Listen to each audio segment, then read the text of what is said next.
down if instead of going to college after high school, you decided to travel the world as a model, and then you went on America's Next Top Model and you won. And then you moved to New York City and you spent your entire prize winnings while living in New York and completely wasted it on your gorgeous apartment in New York City, and then realized the modeling wasn't working out in New York, so you moved to Los Angeles to do modeling and acting, but it was never enough to pay your bills. So you also had to work side jobs at bars. And while working at one of those bars, you met this really horrible man who you got into a relationship with during COVID, and he treated you really badly. And when you broke up with him, he still wouldn't leave you alone. And so you had to take action, and it was really awful and traumatic. And through all of that, you started drinking really heavily. And then you got out of that relationship successfully, changed your phone number, changed your address, all this awful stuff, but you got out and you were safe. And then almost immediately, you got into another relationship with this really awesome guy when you really were not ready to be in a relationship at all.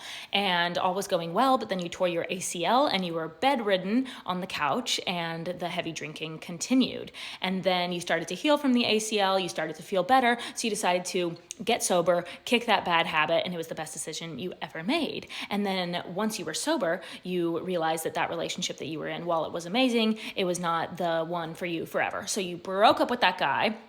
You packed up your car with any belongings that you wanted to take and sold literally everything else and moved states from California to Washington by yourself to live closer to your family.